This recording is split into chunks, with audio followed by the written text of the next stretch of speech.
1 second, Taylor. Got to do a little ad spot here for Paddle. Obviously our Diamond sponsor. Thanks so much to Paddle. Again, like I opened the show with, they've just done an incredible amount for helping us put on the show and have all the speakers and put the whole team together that it takes to do this. So really appreciate them stepping up like this. And then, yeah, they've gone above and beyond with definitely the largest digital swag type item we've ever had. If you sign up for Paddle, you get your first 100,000 in transactions free. And yeah, so like all the costs, the fees they normally charge, credit card fees, all of it, totally free. So thousands of dollars there. Just wild. So we have just a little 2-minute clip from their founder, and then we will get to Taylor.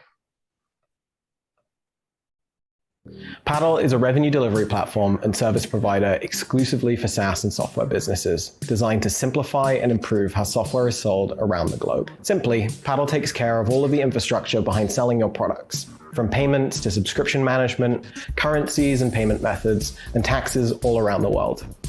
Great products you're already using, like Laravel Spark, Beyond Code, and Tailwind, are already using Paddle to power their revenue, so you'll be in great company. Paddle's brandable checkout allows you to create well-converting buying experiences for every customer. Support a variety of payment methods, localized by currency, language, and price point in minutes, not hours. Easily configure your pricing plans and introduce new billing models. Simply manage your subscriptions in Paddle, benefiting from a suite of features designed to fight churn, including smart payment routing, cancellation flows, dunning emails, and much more. Unlike other revenue platforms, partnering with Paddle means you offload your sales tax liability. Our tax team takes over the responsibility of calculating, filing, and remitting sales tax wherever you sell, leaving your team free from building in-house solutions or long integrations with more third-party tools and APIs that never fully solve the problem. Every transaction is reconciled automatically in one place by default in Paddle. No more pulling data from different sources and trying to get all of these things to add up. Our mission at Paddle is to empower you to focus on building incredible products that the world loves, rather than spending those precious engineering hours on another back-office problem.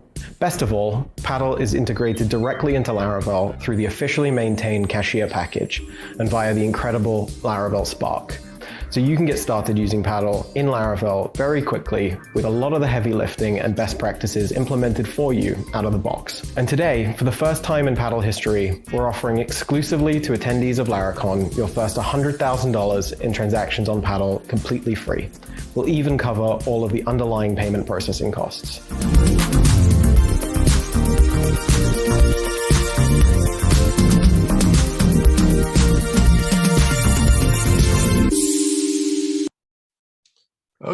Okay, let me hop on here. All right. Again, thanks to Paddle. Really couldn't do it without them. Great job by them with that offer as well. So everybody should go over to the Digital Swag page, check that out, get signed up. And yeah, thanks a lot to Paddle. All right. There he is, man of the hour. Take it away. All right. Can you hear me okay? I will assume so. Well, thanks for coming to Laracon. I'm Taylor Otwell, of course, as you probably know if you're here at Laracon. Also, thanks to Ian and the Userscape team for putting on such a cool event. Of course, this is kind of, they're veterans at this by now, but it's a big undertaking even to run an online conference. So thanks to them and to our sponsors for making this day possible. You know, this has been kind of a wild year, a wild couple of years in Laravel world with the coronavirus kind of forcing us to cancel our conferences last year and then riding into 10 years of Laravel this year in 2021.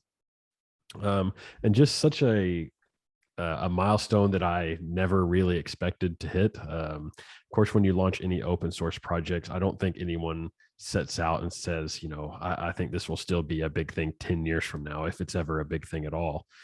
And I think, we all love the ways that Laravel makes our lives easier. The features that it has, like queues and the testing features and all of that. But I think what has really made Laravel so successful over the last 10 years is really the whole community. It's all of you watching. And when you think about it, it sounds kind of cheesy, but so many big aspects of the Laravel story are totally community driven, going all the way back to the beginning with educational efforts by someone like Dale Reese, who wrote several really popular ebooks about Laravel in the early days.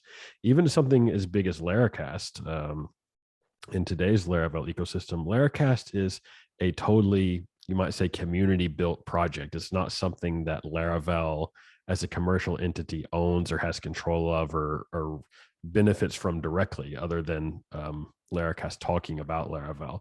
The Laracast is a project started by a community member, Jeffrey Way, plus all of the amazing packages that have been written by the community, things that do real workhorse type tasks, like working with Excel spreadsheets or authenticating with LDAP, or to more kind of fancy front end tech like a Livewire and Inertia.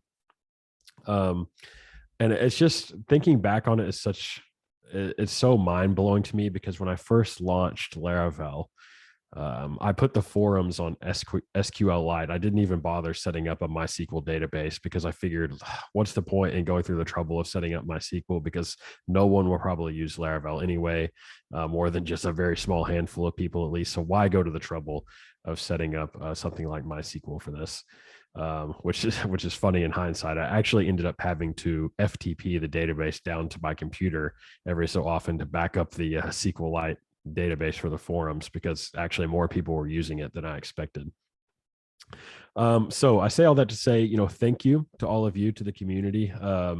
It's been an amazing experience for me, obviously, to take care of this framework for 10 years. Probably will be one of the most memorable experiences of my life, I would imagine, launching something like this that's used all over the world and has taken me all over the world physically as well, to various conferences and events. And I've met so many cool people throughout the years. And I know that if the community continues to be as enthusiastic and as innovative as they've been the past 10 years, over the next 10 years, then, we have a lot of fun and bright days ahead of us. I know that I'm still just as passionate about working on this framework as ever. I get asked a lot, do you feel burned out after working on something for 10 years? And I really never feel burned out working on Laravel. And I guess it's just because, when it's your sort of baby, your pet project, I just never seem to tire of making it better and working on it. So I'm down to keep working on it. I hope y'all will all stick around and stay enthusiastic about it. And thanks so much for your support these last 10 years. All right, so kind of getting into this a little bit. Typically at a Laracon conference, I would be talking about features that are in a new major release. That is different this year because, as you may know, we decided to release release Laravel 9 in January, Laravel 9 being the next major release.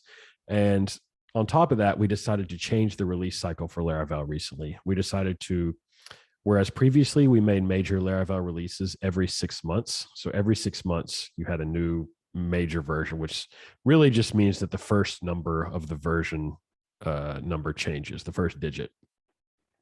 It could be lots of big changes or very small changes or a lot of maintenance changes. But anyway, we had a major release, you might say, every 6 months. We decided to change that to every 1 year for a few reasons, mainly just to decrease the upgrade burden on the community, and also as a challenge to ourselves to continue to ship developer experience improvements every year or throughout the year on the current version, instead of sort of waiting until each major version to ship new stuff. Like if we have a new feature idea, let's say it's parallel testing, which shipped some months ago. Instead of holding that for the next major version, let's challenge ourselves to find a way to incorporate it into this version in a way that doesn't have any breaking changes. So what it's done that I really like is actually push us to ship cool new features without breaking anything. And we've been able to do that a lot, actually, which you'll see in the demo today. I'm going to show, instead of showing stuff that's coming in the next major release, I'm going to show you all stuff that's been released within the last month or two that I think are some of the highlights of some of the valuable stuff we've been shipping, and demo it for you and talk about it. And then at the end, I'll talk about some of the ideas we have for Laravel 9. There's additional things that will be in Laravel 9 that are sort of housekeeping type things. So we have to do some dependency upgrades. So like fly system, we need to move from version 1 to version 2. That will be in Laravel 9. Swift Mailer has recently been sort of sunsetted or deprecated, and we need to move to Symphony Mailer, the sort of the new, more modern version of Swift Mailer for sending emails. It's been a good challenge for us, and obviously it's been good for the developers, for the community, because you don't have to think about upgrading as much. You have to upgrade half as much, and we're shipping valuable stuff throughout the entire release cycle. All right, so let's go ahead and dig into some features here. If you've ever been to one of my Laracon talks, you know that this is probably a pretty familiar setup here with my routes file. Let me go ahead and share my screen. There we go. All right. So like I said, this is probably a familiar setup. I usually have a routes file that I just kind of work down throughout the talk to demo these features. So let's jump right into it. The first thing I wanted to talk about is API authentication. Now, in previous versions of Laravel, even just a couple months ago, when you first installed the framework, the default API authentication mechanism was something called the token driver. So like if you came out here into your auth configuration file, there used to be an entry right here for API that we use the driver with a value of token. And that driver was not documented, mainly because I was embarrassed to document it, because it is not a very robust way to do API authentication. The reason being is that each user can only have one token. You cannot create multiple tokens per user, and tokens cannot have things like abilities or scopes, like you might expect in kind of more robust applications, where when someone generates an API token, they can select what abilities that token has. Like, can they create servers? Can they update servers? Can they delete servers with this token? It lets people narrow down what the token can do. You also had no additional information like on when the token was last used.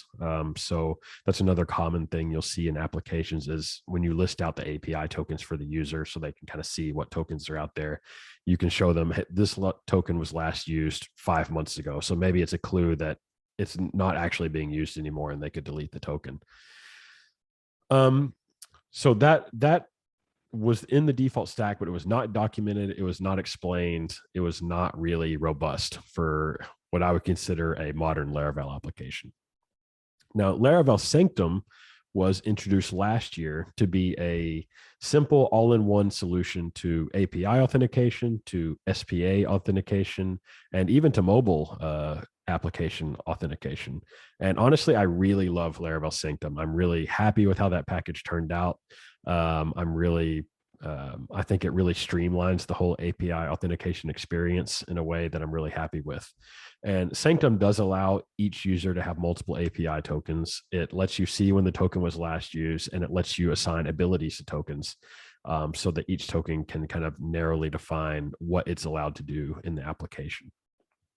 And I'd wanted for a while to make this just the default API authentication mechanism in Laravel, because I think it's such a great middle ground between the old token driver that just wasn't very useful in serious applications, and between that and Laravel Passport, which is a much more complicated OAuth 2 server implementation that, frankly, I think most applications probably don't need, and doesn't make sense definitely to be sort of the default API authentication mechanism, because it's a pretty complicated and intensive package.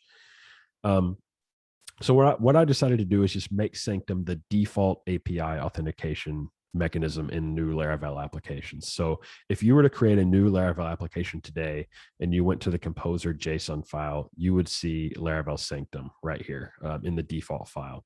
And if you were to go to your routes/API file, you would see auth sanctum as the default middleware on that route. So it's already really set up and configured for you, and there's not really anything you have to do.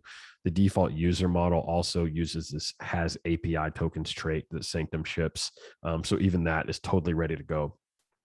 And let me just show you kind of what Sanctum looks like to use. So since we're using that has API tokens trait, we can actually just call a create token method right here on our user instance. In this case, I'm just getting the first user in the database, which I've already seeded. So one should be available. And we're just going to call the create token method, and we can give the token a name. There's nothing magical or special about this name. Some people get kind of hung up on this and are not sure what to put in the name. Typically this would be provided by the user. So like they might type in something like my MacBook or something like that. So they can keep track of them. And then I can optionally pass an array of abilities or scopes in OAuth language that I want to assign to this token. So I'm going to say that I want to allow this token to create servers and to update servers, whatever that means for my application. Maybe it's a Forge style application. All right, so if I hit this route that ends in token, you can see here that I get some JSON back. And the important thing to the user that you would typically show them right after they create the token is this plain text token. This is what they're actually going to send in the headers of the request they make to your application's API.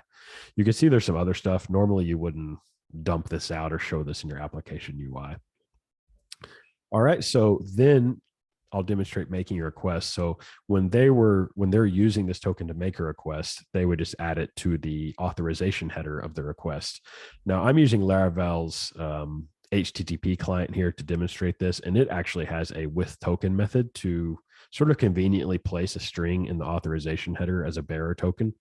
I'm going to copy that plain text token and just put it here. All right, and then we are going to call the API/user route and just dump out any JSON that's returned by that route.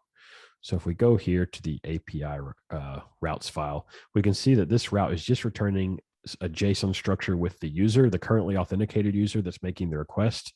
And I'm going to show the scopes here that the token has. So I'm going to use that has API trait again to call the token can method. And this lets me see if the token used to authenticate this request has a certain ability. So can the token create servers? Can the token update servers or delete servers? And I'm just going to list those out so we can kind of see what those values are. All right, so let's hit this request route. And you can see here that we get the JSON structure that we were expecting. We can see the currently authenticated user, which surprises me. And we can see these abilities or scopes. And you can see just like we assigned them at the beginning, I can indeed create servers and update servers. However, delete servers is false because when we created the token, we never actually gave the token that ability. So that would be false. Now, typically you would be calling this token can method from like your authorization policies or maybe your authorization gates. You could also just call them directly in the route, I guess, if you wanted to. But I'm just dumping them out here to show you for demo purposes. All right, so that is sort of the new default API authentication stack in Laravel, much more robust than the token driver and much more documentation because it has more than zero documentation.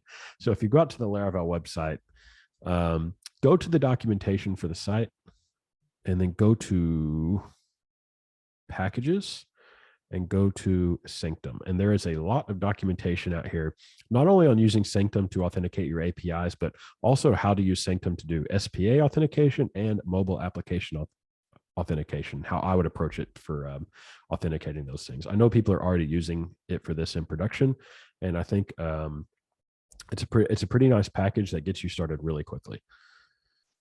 All right, so that's the new default API authentication stack. Let's move on to another feature, which is model pruning.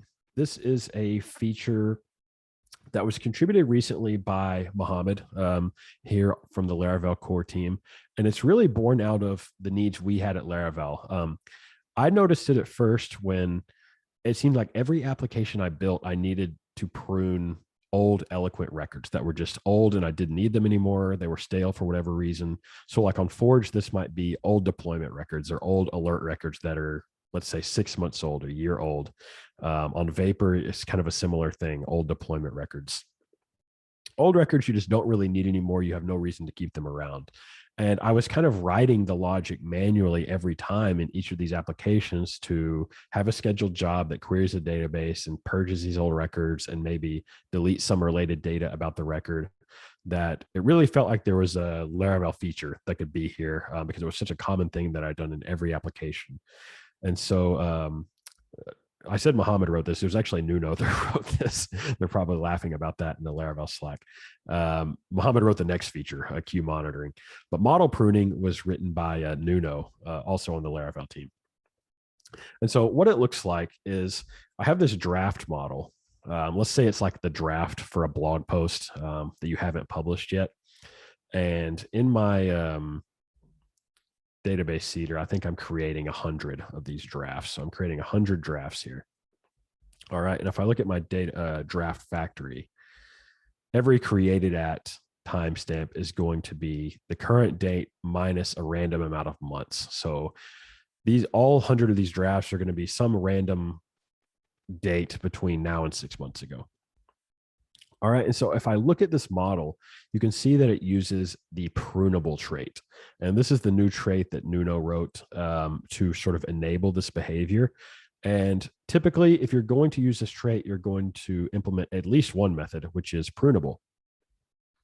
And the prunable method is invoked when the model pruning feature runs. And all you need to return from this method is an eloquent query builder that defines what records should be deleted. So in this case, I'm returning a query builder that says I want to prune or delete all the records that are older than 1 month, all the drafts that are older than 1 month. Maybe these are drafts that people started writing, and we figure if they're still out there a month from now, they're probably not going to finish this draft, let's say. Maybe that's safe or not for our application. You could make this a year. You can make it whatever you want. And it doesn't even have to be date-based. You can return any arbitrary eloquent query that you want that makes sense for your application. And so when that runs, when model pruning runs, it's going to use that to build the query and then delete the records. Now, sometimes you may want to do other things before deleting the model.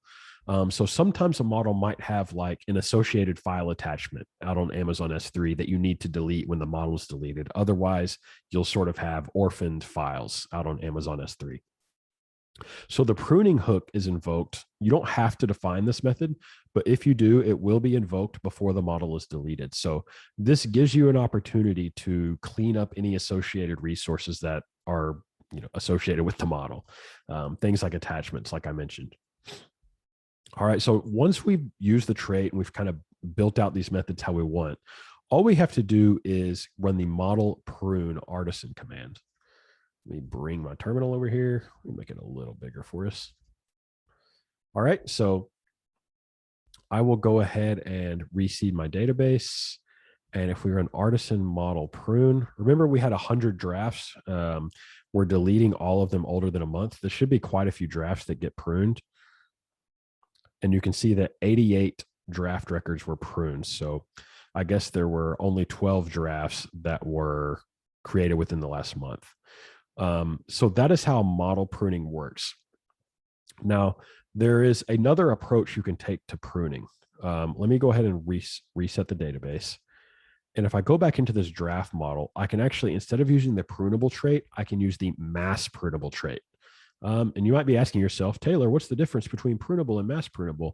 And the difference is that mass prunable will run a single query against the database to delete all of the records at once. And that's something I didn't explain about the prunable trait is that when you run model prune, it actually chunks the models, but it retrieves them all individually. So it will retrieve them by default in chunks of 1,000 models at a time. And then it will spin through those models and call the delete method, just like, the eloquent delete method that you've probably called many times in your applications on each of those models. And there's benefits and drawbacks to that approach. So when we retrieve all the models, the downside is, of course, it's a lot more work on the framework to retrieve and hydrate all those models and spin through them. So it's not as performant. The benefits are that we actually can dispatch a deleted event for each model, and we can invoke this pruning method on each model. All right, so those are the benefits. It gives us an opportunity to clean up associated resources or do some sort of event listening if we need that. The mass prunable trait, since it will only execute one mass delete query against the database, one SQL query, it will never invoke any or dispatch any deleted events for any of the models, and the pruning hook will not be invoked. So this method will never be called for any of the models that are deleted. The benefit is that it's much faster, it's more efficient. So if you don't have anything you really need to do in reaction to these models being deleted, it's really in your benefit to use the mass prunable trait because it's just so much more efficient. So I did reset my database. So I can just run artisan model prune again, and 89 drafts were deleted this time or pruned. All right, so and that time it did not call the pruning method for each one. So of course, typically you're not going to come out and run the model pruning command manually each time you want to prune, just when you remember. You're typically going to schedule it. So in my console kernel, I have scheduled this command right here on line 29. Since I'm not specifying a frequency, that by default just means it's going to run every minute, which is probably fine. Actually, for most applications, you can adjust this, of course, to run hourly or nightly or whatever frequency you want. And then, like I said, the default chunking is by 1,000, but you can actually change this to whatever you want. So you could chunk it in smaller amounts. If chunking by 1,000 is using too much memory in your application, you might want to decrease that. Okay, so that is an overview of model pruning. I think I covered everything there that I wanted to talk about. So let's move on to the next feature, queue monitoring. All right, I'm going to close those other tabs. This feature actually was written by Mohammed. So thank you, Mohammed. Thank you, Nuno, for the previous feature. Queue monitoring is another thing that is born out of our needs here at Laravel, a need we actually just had the other day or yesterday. We noticed that sometimes we were not really being notified when our queues were busier than we expected or more overwhelmed than we expected. And that can be a problem because people are having their events delayed. Either their sites on Forge aren't being created fast enough, and we're not really being made aware of the problem until they reach out to us, either by email or Twitter. And it would be nice if we could monitor and let ourselves know when our queues are getting a little overwhelmed. And this feature is actually already available and has been available in Laravel Horizon for some time, years now. The only downside is you have to be using Redis as your queue driver, and you have to be using Horizon to take advantage of that feature. So we actually decided to write a queue monitoring feature that would work for all of the queue drivers and would not require you to be using Horizon. So it just works out of the box with any of the queue drivers in Laravel. Okay, and so I'm going to show you a little bit about what it looks like using this route. And as you can see here, I'm putting 100 jobs onto the default queue, and I'm using the database queue driver in this example. And then I'm going to throw another 25 jobs on a different queue. We'll call it low, as in low priority. Maybe these are jobs that were not going to work on a high priority schedule compared to these other jobs. All right, so I think I already have some jobs in there. Let me let those clear out from seeding my database. And then let's go ahead and hit this route. I'm not going to start a queue worker because I don't want any of these jobs to be processed yet, just so we can use the queue monitor command. All right, so my queue should be loaded now. And let's take a look at how to use this command. So what it looks like is you say artisan queue monitor, and then I need to tell it what queues to monitor. If I call it like this, yeah, it's going to complain because it doesn't know what queues I'm actually wanting to monitor. So typically you can do this two ways. You could just say the queue name, like this, like these two queues. If you're using multiple queue connections, you can also specify the connection name and the queue name like this. So I'm using the database queue driver, and we want to monitor the default queue and the low priority queue. And then I can specify how many jobs can be on the queue before I want to be in an alert state, you might say. So in this case, I'm going to say there can be 500 jobs on the queue, which, as you can see, both of their statuses are okay in this case. And we can see the size of each queue, 100 for the default queue and 25 for the low priority queue, just like we would expect. And status is both okay. But what if I change the max to just 50 jobs? In this case, we can see that the default queue is now in an alert state. while the low priority queue is still in an okay state. And if I were to take it all the way down to 10, now they're both considered in an alert state. Okay, so that's what it looks like to use the queue monitor command. Okay, so just because something isn't in an alert state, so what? Like what should happen in that case? And it's really up to you. And so what you can do is it's really flexible. In my event service provider, when a queue is in an alert state, we actually dispatch an event called queue busy. And you can listen to this event and then do whatever you want. So in this case, I think it's a little bigger. In this case, I'm going to send a notification to my email address, and I've created this notification queue busy. And all it really does is just tell me that the queue is busy and the current size of the queue in an email. And you can make this as complicated or simple as you want, because at the end of the day, you're just listening to an event and you have total freedom of how to notify yourself and on what channels you want to be notified regarding this situation. So I'm going to leave this uncommented so we can test this out. And I'm going to go into the Hello app. This is an app by Beyond Code that lets me just sort of monitor my emails locally. And then if we go back to my console, let's run this command again. Now, since this is in an alert state for the default queue, we should expect to get a notification, which we do in our inbox here. And you can see that I got a queue busy notification here that says the default queue is busy with a current queue size of 100. All right, so that's all working as expected. Now, like I said, you can make this as complicated or as simple as you want it. So I could, for example, comment this out and uncomment this little event listener down here, which uses the Laravel's rate limiter to only send one queue busy notification per 5 minutes. That's what the 60 times 5 is right here. So that way I don't overwhelm my inbox with emails every minute that the queue is busy. I just get one per every 5 minutes. So I can go ahead and leave that uncommented. Let me delete this. Make this a little bigger so I can see every email that comes in. So we fire one off and you can see right there, I have one email in my inbox. If I do it again, I wouldn't expect to see any other emails come in if I keep doing this. So you can see I'm not getting any more emails back here. It's still just the one email notifying me that the queue is busy. All right, I will delete that, kind of resize things here and comment this out. All right, so that is the gist of queue monitoring. Again, like model pruning, you're probably not going to run queue monitor just manually out on your production servers whenever you feel like it. You're probably going to want to schedule that. So if I go into my console kernel, just like the model prune command, you can see I've got queue monitor here. We could add the low priority queue there. And I've got this set up to run every minute, which is almost definitely how you would want to configure this to run. You want to know as soon as possible if your queues are overwhelmed. So I'm going to leave that at running every single minute.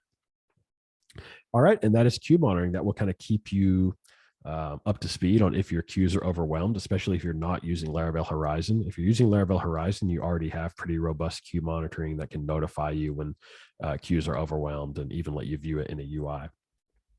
So you may want to check that out if this is something that is up your alley. All right, let's move on to another feature. This feature was written by me not that long ago. It's called model broadcasting. It was kind of inspired by some of the work that I believe Tony Messias did on his Hotwire Laravel integration.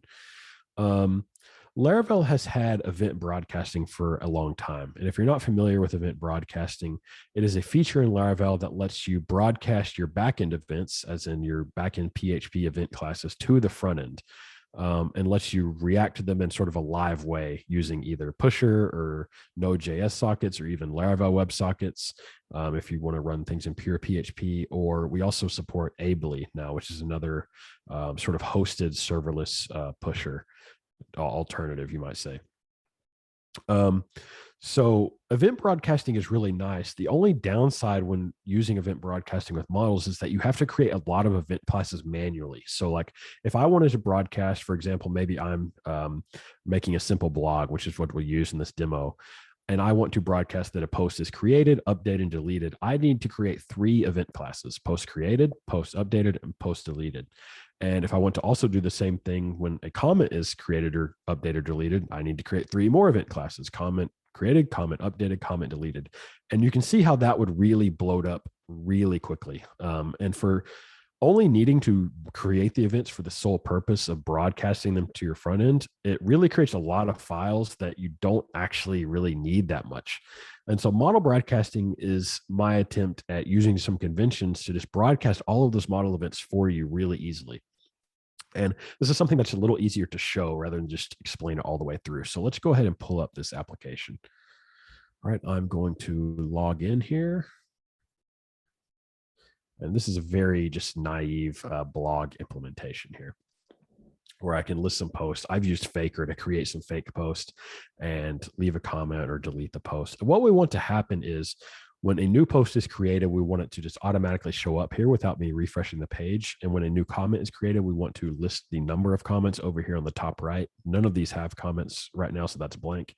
And when a post is deleted, we want it to disappear from this page without me reloading the page. Even if someone else in another browser window does that. And so what this looks like, how I enable this for a certain model, for example, the post model, is I use the broadcast events trait. And this will enable model broadcasting for the entire model for all model events: created, updated, deleted, trashed, and restored. If you're using soft deleted models, I think those are the 5 events. And all you need to do is define a broadcast on method, which defines the channels that you're going to be broadcasting these events on. If this terminology doesn't make sense to you, make sure to go out and check out the event broadcasting documentation on the Laravel website, because there's extensive documentation on this feature. But channels is just like, it's really just a name that I'm assigning to the channel that I'm going to use on the front end to listen in on and receive events on that sort of channel or subscription name. So post is a very sort of top level model in this case. So I'm just going to broadcast that on a private channel called app, because it really doesn't have any parents above post that I want to broadcast on. So I'm just going to use app as sort of a generic top level channel that for my sort of aggregate roots, you might say, of this application. All right. And that's really all I need to do. And so how do I kind of hook this into the front end? Well, if I go to my dashboard.view, which is the view component for this page that we're looking at over here, and I scroll down in the mounted hook of this view application, which is using inertia, I can just listen in using Laravel Echo. I can listen to the private channel called app, and then I can listen for events. And now this is using conventions. Notice we never specified what to call these events: post created or post deleted. What it's going to do is just take the base name of the model and then the event name, whether created or deleted or updated, and it's just going to use that as a string by convention. That way you're not having to define these events manually for every single model event you want to handle. So in this case, I'm going to listen for when a post is created or a post is deleted, and I'm just going to do a really simple inertia reload to just sort of reload this page. That is not the same as a full browser refresh. All that's going to do is go to the back end, get the fresh data, and sort of rehydrate the page. All right, so let's go ahead and try this out. I'm going to open another browser window so that I can log in as someone else. I'm going to log in as Abigail here. And if I create a post as Abigail, I should see it show up over here on the right. And all model broadcasting by default in Laravel is queued in the background, with the exception of deleted model broadcast, because if we queued a deleted broadcast, by the time it ran, the model would already be gone from the database. So we would have no model to send to the front end. So I'm going to start a queue worker here. All those process podcast jobs from our queue monitoring thing just processed. All right. So I've got my queue worker running. And if I create a post here, like, hello, Laracon, how are you doing? And I save this, you should see it show up over here. And you can see it popped in over here without us having to reload the page. And that's because, we're using model broadcasting to take advantage of this feature. Same thing if I delete the post. This is a very naive blog implementation, because I, as Taylor, can delete other people's posts over here. But if I delete this post, we should see it disappear from both sides, and we do. All right, I'm going to recreate a post here so that I have another one. All right, and it shows up. Now, what about comments? So let's dig into that, because it demonstrates some of the other features of this whole system. So each post can have comments. So I'm going to go to the comment model. And again, I'm using the broadcast event trait, just like the post model. Now, the main difference is on the broadcast on method, I'm returning an array of channels that I want to broadcast on. But you can see in this case, I'm just returning an eloquent model directly, which is pretty different than what I did in the post model. Now, when I return this post, Laravel is going to see, oh, okay, Taylor returned an eloquent model. He probably wants to broadcast on a conventional name for this eloquent model. And what it will do is broadcast on the full model class name. So app models post, and then the ID. I don't know what ID this particular post is going to be, but that is what the channel name will look like when it broadcasts when you return an eloquent model. This is all documented. These conventions are also configurable. There's a lot about this actually that's configurable, that's documented, that I don't really want to dig into now because it would just take a lot of time, but dig into that documentation if you're interested in that. All right, so let's go ahead and look at the front end for this. So each post on this page is actually a view component called post.view. And within the mounted method of this, I'm going to listen to that channel name I just mentioned, app, models, post, and then the post ID for whatever post is currently being rendered. And then I'm going to listen to comment created. Again, this is that convention. We never specified what this event should be called. It's just a convention that the base name of the model class and then the event that's happening concatenated together. And then when we hear that a comment is created for this post, I'm just going to increment the post comment count locally on the client side. I'm not actually going to do anything on the server at all, just to be more efficient and to make it all a little quicker. All right, so let's see here. If I open up this browser window, leave comment, hey there, and save that, then you can see over here, this turned into one comment live without me having to do anything. All right, that incremented it too. That was a little bug. So what I would need to do there is ignore it on the person that created the comment. I would only need to broadcast that to other people, which you can do. And you should also read about in the documentation. So if I do that again, we should see it increment again. And you can see it incremented over here up to 2. And this one incremented up to 3 because we have a bug in our front end. But that is model broadcasting. It is so much less bloat compared to creating all of these comment created, post updated, post created classes yourself and hooking them all up. You can just throw broadcast events on any eloquent model, return the channels you want to broadcast on, and then just react to them in your front end super easily. It's really kind of mind blowing to me how easy it is to build these sort of live applications using this feature. All right, so this is a feature I'm using a lot and something I'm building currently, and I hope you will enjoy it too. But time to move on to another feature, which is immutable date casting. So Adam Campbell recently pull requested this contribution not too long ago, just a few weeks ago, actually. And it is to allow you to use immutable date cast for your eloquent models. And before I show you that, I want to demonstrate why you might want to use immutable dates in the first place. By default, carbon dates are immutable. And so what ends up happening here is it can create very sort of subtle and hard to track down bugs in your application that I've actually been bitten by myself while writing applications. And if we look at this route, we can kind of demo it a little bit. So I'm going to get a post from the database and get the created at object, which is going to be a carbon instance. Then I'm going to call this function called interact with date that all it does, it doesn't return anything. So I'm not going to assign anything, but all it does is called date submonths 1. And then I'm going to return my date. So today is September 1st. I think on first glance, a lot of people would probably expect this to return September 1st if the post was created today. But if we hit the route, you will actually see that it returns August 1st because the interact with date function mutated the date and it mutated it that instance. And all PHP objects, when you pass them to functions, are sort of passed by reference. And so if you mutate that object, it's going to be, mutated, that instance that you still are interacting with up here. And I think some people may expect this, but a lot of people actually don't. And it can be surprising. And if it happens to you in your application and is causing a problem, it can be pretty hard to track down actually what's causing your issues. And here's another example of a situation that would cause a similar issue where if I create 2 carbon instances and just make a comparison, like if I just say date 1 submonths 1 is greater than or equal to date 2 submonths 1, a lot of people would not expect this to actually mutate the date, so that when I return date 1, I would expect to see September 1st. But again, in this route, you can see that I actually get August 1st, a mutated date that's actually 1 month prior to what I may have expected. This can actually, like I said, this can cause very subtle bugs that we actually had a problem with when I was writing Laravel Horizon. I know that we have so much date logic in that library that we actually ended up using Chronos as our date library because it's immutable by default.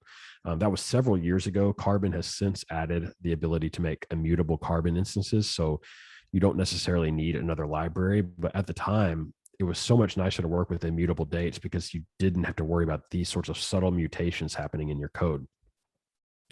All right, so that is kind of why you might want to use immutable dates. So how do we enable them for eloquent models? So if I go to my post model and I go to my cast array, I'm going to uncomment that, and I'm just going to specify that the created at and updated at timestamps should use immutable date times instead of just normal date times. And now if we go back to this original route, we should see it work a little bit more like we would expect. So you can see now that the date returned is indeed September 1st, even though this function mutated this date. This mutation actually returned an entirely new date instance. So if we would have returned it, it would have been an entirely new date instance. So it's not mutating the date that we passed in. It is only creating a new date instance with that mutation applied, if that makes sense. So it's very similar to how Laravel collections work, where if you have a collection and you call the map method, for instance, it doesn't mutate the collection you call the map method on. It returns an entirely new collection with that map operation applied to it. And so down here, for example, if we were to comment out those Carbon dates and use Carbon immutable dates, now when we make this comparison, this date 1 and date 2 are not being mutated. They're retaining their original state. Only new dates are being created and compared. So when I run this route, again, you can see September 1st, how we would expect. So this might be something that you would consider using on your eloquent models.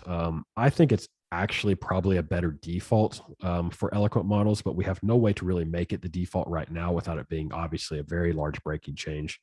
But if you're interested in using immutable dates, this would be a good thing to use because it can just eliminate a whole host of subtle bugs from your application that can cause you a lot of lost hours trying to track down. All right, so that is immutable date times. Moving on to the next feature, which is a small feature, but a nice little feature that is applicable to PHP 8. So in your event service provider or wherever you register events, some of you may be aware or not be aware that you can just register an event listener with a callback and then type in what events you want to listen to. You used to have to pass the events you wanted to listen to, like class name here as the first argument, and then a callback that receives the event. Now you can just pass a closure and Laravel will read the closer's signature to determine what events it listens to. However, previously this only worked for, a single type of event. Well, now in recent Laravel releases, this supports union types, which are a PHP 8 feature, I believe, that lets you basically specify that a method expects or accepts either type or multiple types within the listed types. So the given event can be a podcast exported event, or it can be a podcast downloaded event. And this now works in recent releases of Laravel, where this event listener will listen to either of these types and handle those events. So if I go out to my log file, I'm just going to clear it out, and I call this route, we're going to dispatch both events, and we should see a log entry for both events because it should listen to both of these event types. So I will hit that route. What was it called? Event, not events. Event. Look at my log, and you can see I handled both events. And this not only works for anonymous event listeners, but it also works for event listener classes as well. So I'm going to comment that out, empty out my log file. And I actually have an event listener out here called handle podcast events. And this is going to do basically the same thing. It's going to write out to our log files when we get an event and just log out which one we're getting. But you can see here in the handle method, I'm using a union type to specify what events I want this listener to listen to. In this case, it's multiple events. And I'll go ahead and turn on event discovery to make this work. So some of you are probably aware that you don't actually have to register all your event listeners up here in the listens array. If you have event discovery turned on, you can just type hint the events you want your listeners to handle, and they will automatically handle them without you registering anything manually in your event service provider. All right, so now if we hit this route again, we should see entries in our log, which we do: received event in listener, podcast exported, and podcast downloaded. All right, so that is all working as expected. And that is just a quick demonstration of union type support in event listeners. All right, slot attributes. This was recently contributed by Dan Heron, I believe. This is a really cool feature that's easier, again, just to demo rather than kind of try to explain it all. But I have this slots blade template, and this is using blade components. Blade components are ways to encapsulate sort of frequently used chunks of HTML in your blade component. So they're very similar to view components. In this case, I have a panel component that is sort of this whole blue area here. I'm using Tailwind to kind of style this up a little bit. So each one of these is a component, everything you see in blue. And each component has a heading slot, which is this little line of text right here, and it has a default slot, which is sort of the panel content. So I can add more content here in my code and refresh the page, and you can see it shows up in that slot. Now, you could always, for a while at least, you could always assign extra attributes to components. So I could say I could give this panel some margin top, or I could do whatever else. And then in the panel blade template, I can dump out those attributes, and I can also merge them with some default attributes. So you can see that, for example, in addition to my margin top 4 on the panel, it's going to merge in padding 4, BG blue 100. That's why we have this blue background on the panel, and a rounded MD. That's why we kind of have this rounded border radius. And then it's going to merge those in with my MT4 that I passed in at the on the outside. All right, and you could always do this for components, but you couldn't do this for slots until recently. So like I couldn't go to a slot on this heading slot and put a class on it or pass extra attributes here until now, thanks to Dan's contribution. So now I can pass any HTML attributes I want here. And when I interact with the slot, I can dump those out or merge them with default values, just like I could a component. So in this case, you can see that how I interact with it is normally I would dump out a slot like this where I just dump out its contents, but I can also access the attributes property of the slot. So heading attributes merge, and then I'm going to give that some default styles. So maybe some bottom padding, change the font to semi-bold, text large, a bottom border, and a bottom border color. That's what's giving you all these attributes here. And I will merge that with whatever is passed in from the outside. So like in the second example, you can see that on the heading slot, I'm passing underline. And that's why this heading is underlined and this one isn't. So it gives you a little bit of a customization hook on your slots that you didn't otherwise have. And I could pass more stuff here. I could say, font mono. Maybe I want that to be a mono-spaced font on that second heading. And there it is. So you have the full power of attributes on your blade component slides. This is another thing that if you're not familiar with blade components, go ahead and head out to the documentation and check those out. It's a really powerful feature, especially if you're using something like Laravel Livewire and you're really leaning into using blade as your templating language. You're not using React or Vue, then you should get very familiar with blade components, because they're going to make your life so much more enjoyable when you're using a tool like Livewire or even just plain blade to power your front end. So that is slot attributes. Let's hop on to another feature, which is validated or subsets of validated data. I'm going to go back to my routes file, hop down to this route. Okay. So I recently introduced this feature, which lets you grab a subset of the validated data that your application has validated. So first off, why would you want to do this? Why wouldn't you just, when a request comes in, get all of their request data? Why do you care about their validated data? And the reason is sometimes it's nice to only grab the data that you've actually checked and you've actually validated, because if I grab all of the request data for an incoming request, there could be all sorts of data in there that the user has sent to me that I wasn't even expecting. And then depending on what I do with it, it could lead to bad consequences. If I'm just shoving it in a database, I could end up with a bunch of junk data in my database or whatever. So this feature has been around for a long time, where after you validate some data, like in this case, I'm just going to validate this name and email address as a string and an email address. I could always call this validate method to validate it, and then call validated to get the validated data. So let's go ahead and try that, and I'll show you what I mean. Validate. So you can see here that it did validate the data. It was valid. And then here's the data that was validated, which is name and email like you would expect. Now, the downside to this method, you might say, is it just returns a plain array.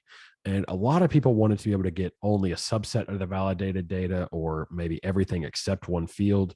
And so we added a new method to let you do that. And it also has some further benefits that I want to talk about.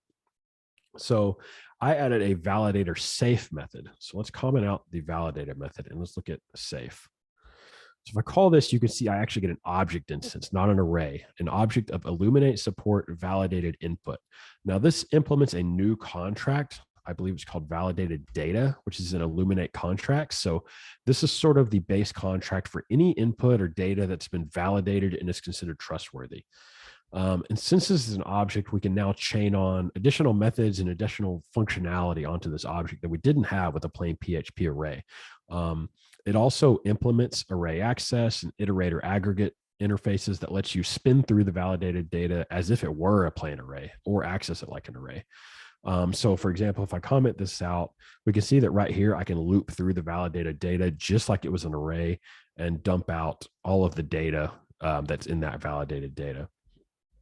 I can also comment that out and access it just like an array, just like the plain PHP array. So in this case, I'll just dump out the name that was validated. Or like I said, we can chain methods onto this object to let us have a little bit more convenience. So I can say, I only want to get the name from the validated data, or I want to get everything except the name. So in this case, I'll get only the name. And in the second case, I will get everything except the name, which is the email. Now, that's really useful. And we also ported this feature to form requests. So in this example, this really kind of naive example, I have a form to create a flight, which uses a create flight request. And on any form request, you can call safe as well, just like a validator. So in this case, I'm going to use Ray to kind of dump out these values. Ray is it's sort of like a dump tool on steroids that I use quite a bit to dump out things without really interrupting what's in the browser. So if I go here and I create a flight, maybe from Little Rock to New York, we're going to dump out all the safe data and then dump out everything or just the destination into Ray. And then if I do that, you can see that here it is, my validated input, origin, Little Rock, destination, JFK, and then only the destination. So you have access to this both from a manually created validator instance and from a form request instance, which is really convenient. Now, that in itself is useful, but we have bigger plans for this. In Laravel 9, what we're hoping to do is that, for example, if you have a validated data implementation, such as validated input, you could call user create data. And if that's validated data, we don't really need to check your fillable or guarded rules. So if you always use validated data, you actually don't have to maintain those lists manually anymore, because you have a way to indicate to the framework that, hey, this is data I've already validated. It's trustworthy. You can go ahead and fill the model with these attributes. And no unexpected attributes are going to be in that list. So that's something we're working towards on Laravel 9. And I think will be a pretty big improvement over having to manually maintain these fillable and guarded lists for every model. And it's such a pain to maintain those that a lot of people actually just disable that altogether, because they just kind of are disciplining themselves to always pass arrays of their own creation to those methods. So that's something we're looking forward to in the future. And then packages can go ahead and use this contract validated data for their own purposes if they have some data that they want to indicate as validated or whatever. All right, so that is the validated data stuff. And while I'm on this topic of validation, I wanted to clue you in on a feature that we shipped a couple months ago, I think, that is really useful and maybe demonstrates a behavior of the validator that you weren't expecting. So we had gotten a few support requests when you're validating arrays. Like, let's just take a look at this example of users. I have a group of users here that I'm validating, and I'm saying that I'm requiring users and it needs to be an array. And then I'm going to validate the name and the email within that user's array. And then let's dump out if it passes, and then let's dump out if it's validated. And let's just see if this is what we expect. You can see that each user has 3 attributes: name, email, and role. All right, so let's go ahead and hit this route and let's just see what we get and talk about it. Okay, so you can see that it did pass, which I did expect it to pass. And let's go ahead and dig into each user, and you can see that I get name, email, and role. And now what some people find surprising is that role is included here. And the reason it's included is because you validated the array at the top level. And you said, I'm going to validate that this array needs to be present. And so Laravel kind of says, oh, okay, the array is present. This is considered validated data. And it just gives you the whole user's array. And while there is a certain logic to that, I guess, it's sort of unintuitive. And some people would even consider it, maybe a little bit dangerous that this is returned. And so there's been a way to work around this for a long time, actually, that many people maybe don't take advantage of, where you can list what attributes you expect to be in the array. And so what that will actually do is if any other attributes are in the array, the validation will fail. So you can see that the validation did not pass because there was unexpected data in that array. So it may be a good habit to get into putting this, but a couple months ago, we launched a new feature because it is sort of cumbersome to always have to remember to do that every time you use the array rule. That we added a new feature, and I'm using it in my app service provider where I can enable it at the application level, validator exclude unvalidated array keys. And so if I enable this at the top application level, such as in my app service provider, it will actually make it work a little bit differently where the validation will still pass, but any array keys that I didn't validate specifically, such as role, will not be included in the validated data. So now if I hit this route again, it does pass. Let me open that user, and you can see the role is not present. So only the things that I validated are present. So this is something you might want to enable in your Laravel applications. It is documented in the Laravel documentation. So check that out and consider enabling that in your Laravel applications that are doing array validation. All right, trashed routes. We are getting closer to the end here. Let's say you have a table of routes like flights, like I just created, and they can be soft deleted. So in this case, I'm going to pull up the first flight, flights 1, and you can see that I get the flight like I would expect. Now let's go out to my database and go to that flights table. And let's just delete or mark it as deleted. So I assigned a deleted at timestamp to that flight. So now if I hit this route, you can see I get a 404, and that's all just how we would expect. The flight is considered missing at this point. But sometimes you want to allow soft deleted records to be resolved through implicit bindings. And before this new feature was introduced, it was actually pretty cumbersome to do this. You had to register a manual model resolver in your route service provider to sort of work around this. Now you can just simply say with trashed, like you would in an eloquent query. And now you can see that I am able to implicitly bind soft deleted eloquent models in my routes really quickly and really simply. So that is just a little paper cut improvement that we've introduced recently, something I wrote to make that a little bit easier for you.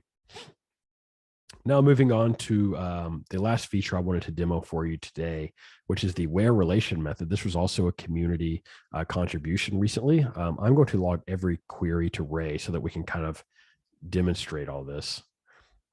All right, but what I'm going to do is I'm going to show you the equivalent first, the long form of writing this query, where I want to get all users that have posts that have been created, that have posts that were created more than a month ago. So give me some users that have some old posts. And let's go ahead and hit this route. And I'm not sure, we'll probably have to make a user that has an old post. Yeah, so none of them do right now. But if I look in Ray in this query, it's, select star from users where exists, select from posts where the post is created greater than or equal to a month ago. So let's go into our post table. I'm going to go to this post right here. Make one created in May, let's say, save that, rerun this route. And you can see now I do have Miss Juanita has a post that was created more than a month ago. All right, so that is the long form way to write this that has worked, for a long time. I'm going to comment that out and show you the new way that you can write this, which is calling where relation. And this is really syntax sugar on top of where has, where I can just say where relation post and then pass my where constraints right here on one line without having to do an anonymous function and a callback and receive the query and all that. I can just specify the where condition for the relationship right there in the method call. So now if I hit this route, I get the same results, and you can see I get actually the exact same query as before. So it's functionally equivalent to the where has, but it's just faster and more succinct to write. and that is the new where relation method. And this whole thing I've been through today is just a sampling of some of the cool new highlights that we've been shipping over the last month or so. There's a lot of new stuff that's coming in Laravel 8, a lot of cool stuff that's coming in Laravel 9. But we're really challenging ourselves to continue to deliver valuable features on this release. Laravel 9 will be coming early next year, but we're trying to ship as much cool stuff to you as we can on Laravel 8. And I'll just give you a brief preview of some of the stuff we've started hacking on for Laravel 9, which is the first thing is, let's see, collections. Let me open up the framework here. I'm going to quit that queue worker. So Nuno has recently been working on generic support in the collections as far as dot blocks go. So PHP Storm recently launched a new feature where the IDE is going to be smarter about respecting generic annotations. And so it all looks sort of complicated when you see all this arrayable T key, T value, T key, T value stuff, these template things, T key of array key. And it looks pretty complicated, but the gist of it is that soon in your IDE, if we keep adding support for this, when you do things like user, all, each, some higher order collection thing, you don't typically get good intelligence of what methods are available on the user. But now that we're adding generic annotation to the framework in Laravel 9, you're going to get really good IDE support for being able to call some method on this user. And it's going to know that that's a valid method because it knows that each instance of the collection is a user instance. So that's going to be a really nice benefit that PHP Storm and I'm sure other IDEs are going to be bringing to the table is even though generics don't exist in the language PHP yet, we can add support for them in the annotation so that your IDE can actually give you intelligent information as if they did exist as a language feature.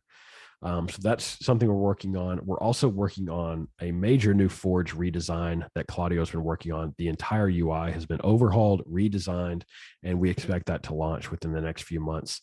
We're also working on a new major release of Nova, and I'm working on something called Beep, which is not quite ready to demo yet, but what Beep is going to be is it's going to be a serious application that I hope is useful and fun for all of us, and not just in the Laravel world. I think it's a useful application for a lot of people, but I'm going to entirely open source the entire application as well as host the official version online so that we have it as a learning resource of how would I use Laravel to build something that's not a trivial to-do list. It's not a demoware application. It's a serious application that I hope to launch before the end of this year that will be entirely open source for the community to enjoy and improve and use and share with each other.